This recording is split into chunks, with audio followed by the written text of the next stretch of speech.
కష్టాల్లో ఉన్న వారికి తమ వంతు సాయం అందిస్తూ నిజాంపేట మండల కాంగ్రెస్ నేతలు మానవత్వం చాటుకుంటున్నారు.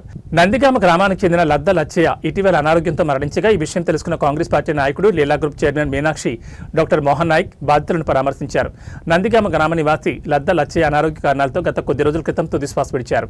ఈ సమాచారం అందిన వెంటనే డాక్టర్ మోహన్ నాయక్ వారి ఇంటికి వెళ్లి మృతుడి చిత్రపటానికి పూలమాలలు వేసి నివాళులర్పించారు.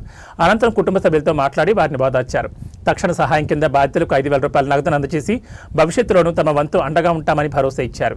ఈ కార్యక్రమంలో గ్రామ ఉప సర్పంచ్ అంజిరెడ్డి, మాజీ సర్పంచ్ రాజగోపాల్, మాజీ ఎంపీటీసీ దాస్తో పాటు పలువురు గ్రామ పెద్దలు మరియు నాయకులు పాల్గొన్నారు.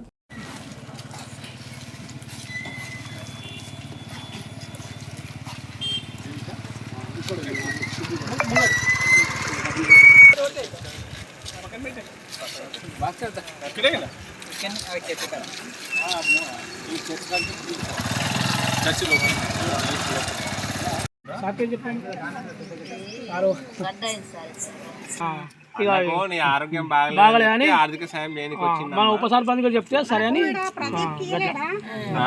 పని చేసినప్పుడు సరే కూర్చో.